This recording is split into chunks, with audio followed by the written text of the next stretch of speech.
day already. It's my great joy and privilege to be here and be sharing this, be in the space and sharing this heart's message with you all. You know, it was really born of that thought. It was a couple of weeks ago. I was just sitting at home in the evening and doing some reading, and I had this thought, how can I get my heart's message out there more? My soul's like, come on, we need to do more. And of course, the Spirit it hears everything. And Susan had her spiritual antennae on. You probably call the next day. You know, it's like, oh yeah, there it is. It just makes so much sense. But of course, today's talk is infinite creativity, the infinite creativity of Spirit, and how it's expressing itself and knowing itself, and frankly, playing here with us, as us, through us. And I want to share some of my own life's anecdotes, and with the intention of seeing that infinite creativity and playfulness of Spirit expressing itself through my life, and how it's playing this self-evolving game with itself through me. So I'll start with some of the extraneous details. I was born in Halifax, Nova Scotia, to a father in the Air Force, and mother was an OR nurse. And had a pretty typical childhood, the usual melodramas that happen in childhood, and that seem so difficult when you're that little child, right? But they help shape your personality, those experiences and the decisions you make about yourself, and of course what the world is and everything. And the interesting thing, as I did my journey, the interesting thing I learned about this principle that from these masters here that I'll refer to later as the principle of karma. It's like what you go out with in previous lifetimes, you actually carry with you and begin anew in the new lifetime. So you don't escape that stuff. It needs to be healed.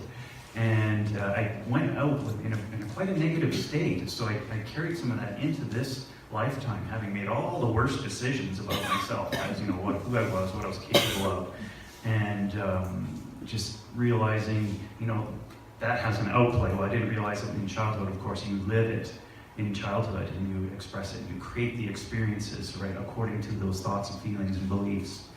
And of course, that's the first half of the journey. There's this one spiritual teacher I learned a great deal from, and he helped me get that understanding. It's a play. We're playing with ourselves here. The first half of the journey is hiding your truth, doing a lot of work, getting the help of other spiritual beings. Sometimes there's difficult experiences, but underneath the table, there's a hands shaking, spiritual hands shaking. And say, okay, I'll help you create this experience so you can, help hide your truth from yourself. And then eventually you get to a point where it's like, okay, I've had enough of that hiding experience. Now it's time to start reawakening and begin that work. That's like phase 2. And, obviously all of us are here, are in that phase 2, very interested. And then spiritual masters and guides and teachers start coming into your life to help you do that work, to remember who you really are.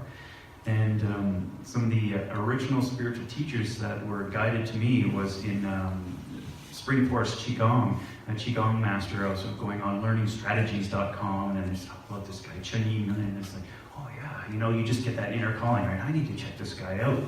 And went to it was a Qigong conference in Minneapolis, Minnesota, and went there and, had inner resistance to going, of course, and went anyway. And of course, what a transformational turning point. It really helped blow open the doors as to what's real and possible.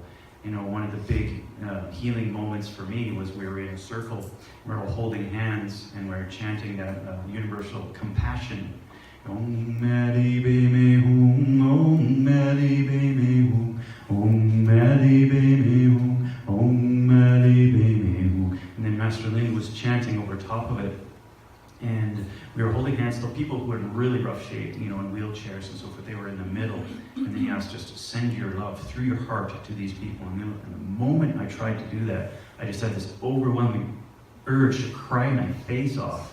And it's like a deep cathartic sobbing, and I remember hearing the Master's presence. It's okay, let it come.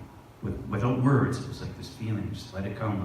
So I was resisting, but I did let it come for a few seconds. That deep cathartic sobbing came out, and then we went back to our seats after that completed, and I knew something very significant had happened. It felt like this big, heavy weight had been taken off my heart, and just dropped to the side. It's like, wow, I don't know what that was, but that was amazing. Something happened there. That was incredible. Not to mention the fact that I was passing out kidney stone painlessly the whole time I was there. Yeah, normally it's agonizing to pass kidney stones, but I talked to one of the senior students, like, oh yeah, he was a practicing psychologist, and Patrick said, oh yeah, that happens a lot with Chun-Yi. Just being in his energy, sometimes he'll just, break up these stones for you, and you just pass them on. It's like, wow, it's like I had no idea what was real and possible, So that was one of the big first turning points, and again, through learning strategies, I discovered another woman by the name of Jed O'Malley, and she is an incredible human being. She came in with a deep spiritual orientation as well, and she studied for 10 years under masters in China and 10 years under masters in India, countless hours in meditation, and she has the very unique and special ability to convey really the beauty and product of all that learning, and connecting with her really helped lay that foundation. It's like, okay, what are all the players on the field when it comes to this spiritual game that I'm playing? The existence and consciousness and so forth. And she really helped me connect to that. And I went to a couple of her retreats in 2009, 2010. 2009, I had another really powerful turning point experience where we were coming to the end of the retreat, and we were doing dyads. If you're familiar with dyads, two people sit next to each other, and they're usually making sharing things about themselves, and the other person's reflecting back, okay, there's some static in that, okay, that feels true, okay, and you get to really see yourself very quickly. And by the end of that process, I remember her coming around and putting globes of energy around each couplet. And I remember it came to me as a feeling, and I offer it to you as a sort of a visual, but it came to as a feeling. It's like the sun came out of the sky and stopped 2 feet over my head. It was like the sense of power was beyond description. And there were some simultaneous awarenesses that happened in that moment. It's like, this is infinite love. This is what you are. It's shielding you from its full strength, so you can have your separate sense of self. You can have, or else you would be, it was clear that would be annihilated instantly, and you revert to pure consciousness. It's the only thing that can withstand that much power. But this is what's running the whole show. All the world's problems combined do not stand a snowball's chance next to that power. That which is finite will always be nothing compared to that which is infinite. And I was like, wow. In that moment I was healed of a large measure of fear for myself, fear for the planet. It's like, everything's well in hand. We really don't have anything to worry about. And we all got a chance to go up on stage and give Jed a hug at the end, and it just popped out of me as I was walking up to her, the world's already healed. And she just looked at me and smiled and said, I know. It's done. It's all that's happening is the outplay. Of course, we all have parts to play, right? But that was, again, another magical turning point where the infinite creativity of spirit was coming into my life to help me have these experiences, to help me evolve my consciousness and, see what is real and what is true, especially about my own self, and where I am really. But there's some few other teachers. The one fella I already mentioned, Robert Scheinfeld, the Busting Loose Body of Teachings, where it's like phase 1 of life and phase 2 of life. That was very significant work. Being able to be taught that and go, okay, we're playing a game with yourself, and really, it's all just a game. Some people say it's very serious. Well, you can take it serious if you want to, but soul level, it's all playtime. It's all super fun, happy playtime. Even the difficult experiences. He got that message across. It's like your soul relates to it very, very differently. There's no attachments to pleasure, and there's no aversion to pain. It is utterly fearless. When the soul comes here, it's completely devoid of fear. So it just plays, right? And it's not afraid to experience the difficult things. It's meant actually to be a drama. There's meant to be challenges. So that's where the fun is. The soul really gets to experience qualities of itself through the appearance of drama and problems and challenges. Like, how else could you experience nobility, for example? The nobility of the soul, unless you're under the duress of a significant challenge, right? Then the chance to have experienced nobility. Soul goes, yeah, want to experience that. And that's what I've come to understand what we're all really doing here. Deep down, we want a powerful, powerful experience of what we really are. And of course, you need the challenges. Under the duress of challenges, then you get to really see what, divine courage is and so forth. And patience and understanding and all the qualities we come to know and love. But all this work was really preparatory. I did get some help from my fellow Dr. David Hawkins. Many of you have heard of him. He was tremendously helpful as well. But seeing time here, I got turned to what I would say is my final body of teachings through Paramahansa Yogananda and Self-Realization Fellowship. I was visiting a friend and saw that proverbial book, that spiritual classic autobiography of a yogi sitting on the coffee table. It's like, oh, okay, can I borrow that? Like, yeah, of course. Took that home, was just totally absorbed by it. It's like on the soul, I was like, yes, oh my God, this is what I've been looking for my whole life. And I remember I had to do some work, going on, okay, where's the Calgary chapel at? And it was in a transitional state, so I went to a hotel and they weren't there, and then went to this healing space downtown and found it. I remember setting foot in that place and going, my soul was like, I'm home. This is it. All my other work has been preparatory. So beautiful.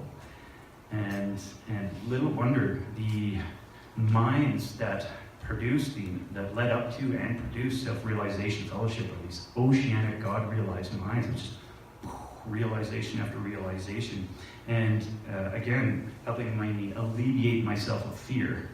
There's one I want to share from this book. This is Swami Sri Yukteswar, The Holy Science.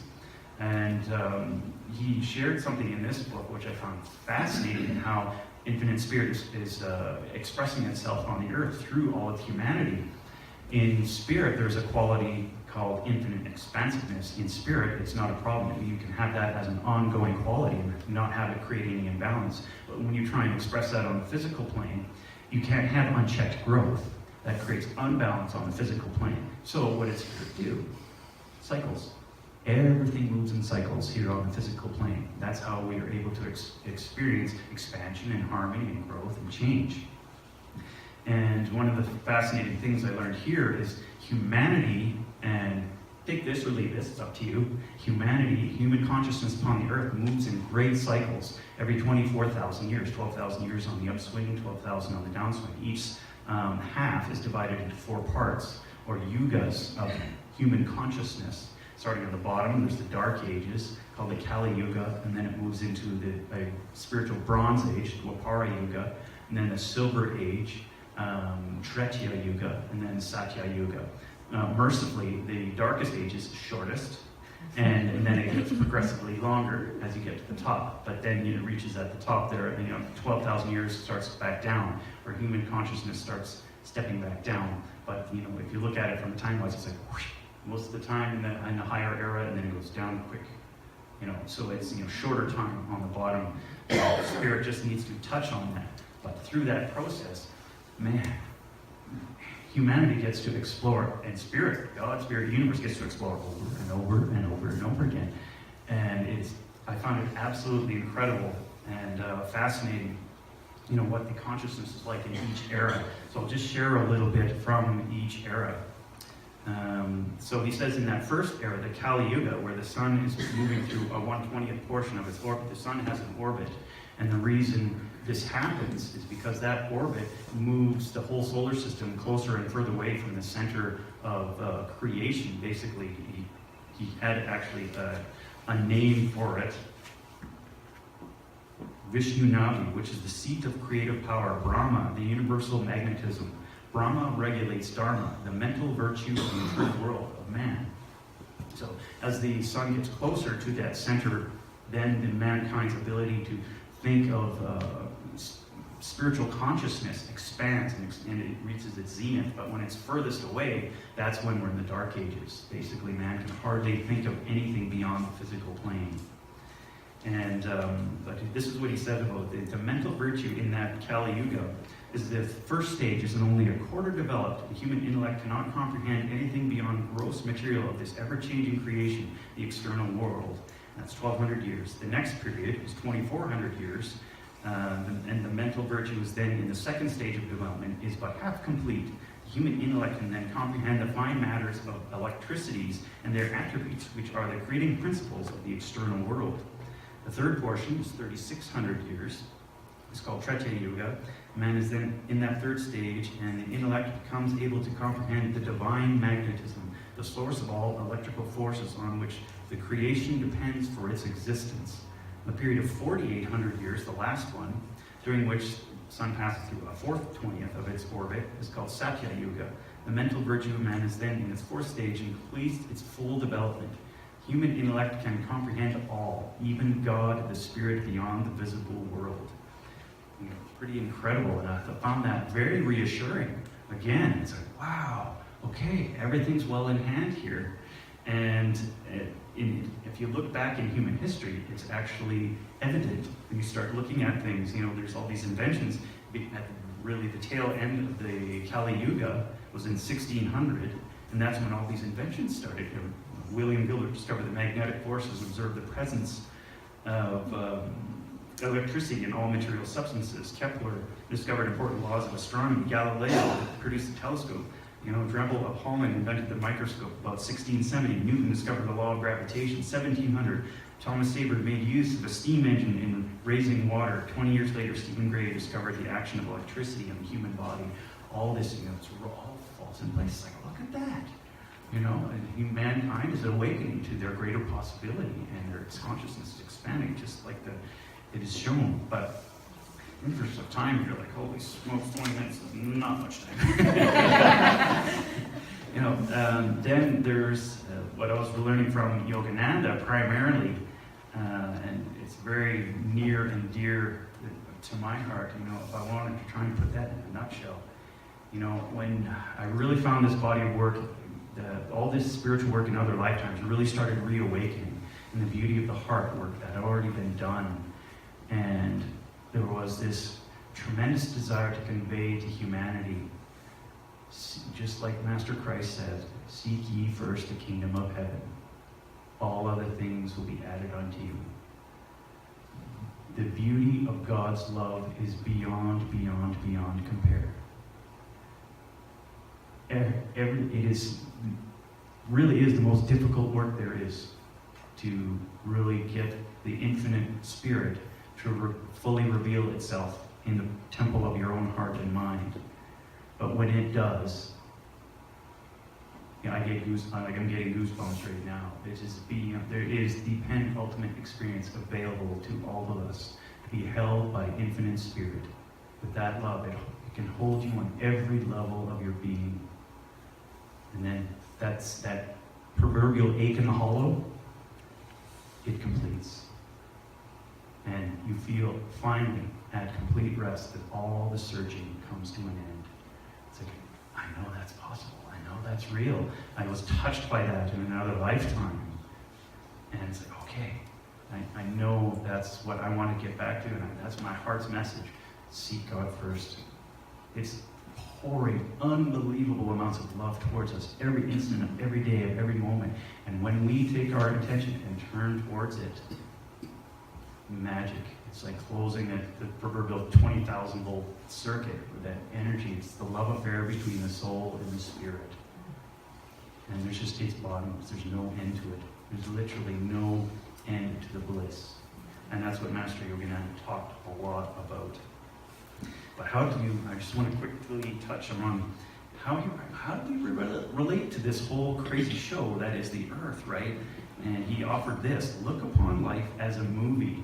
In this world, there is constant repetition of history, warfare, and trouble. If we are objective, we begin to behold events as a sort of continuous cosmic motion picture, wherein the same basic story is played over and over again, only in different times and places with different characters.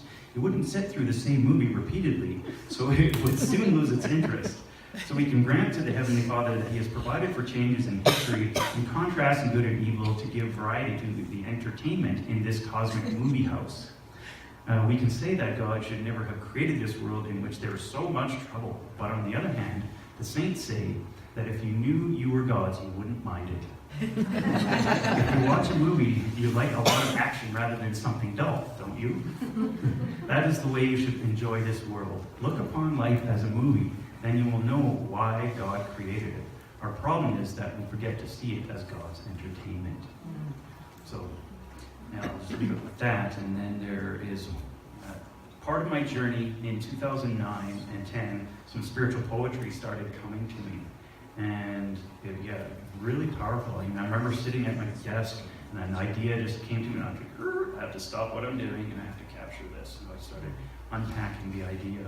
But I'll just share this one very powerful, at least it was powerful for me at the time. It was great for me. But it's called The Dream. Beloved, you are asleep in my home. You have been for some time. I see the troubling nature of your dream. You beseech me from there, asking for my grace. And so I come in many ways and speak within the dream. I speak not for the betterment of the dream, but to gently wake you.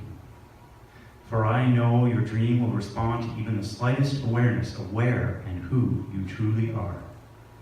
But I wait patiently and speak softly. For you have chosen to dream. You have asked to experience our love in this way. And so I let awareness dawn slowly and with a glad heart. For I have never lost sight of all the beauty, power, and majesty of your being. It is resplendent before me even now. I would have you see it and know it. But until you awaken to me, I must continue to go to where you believe you are and speak there. What I would offer you now is this. This is your home you are asleep in, and there is no one here but you. I am speaking to you now with your voice. Do you understand? I am the one you are waking, nor have I ever slept, and thus neither have you. Thank you.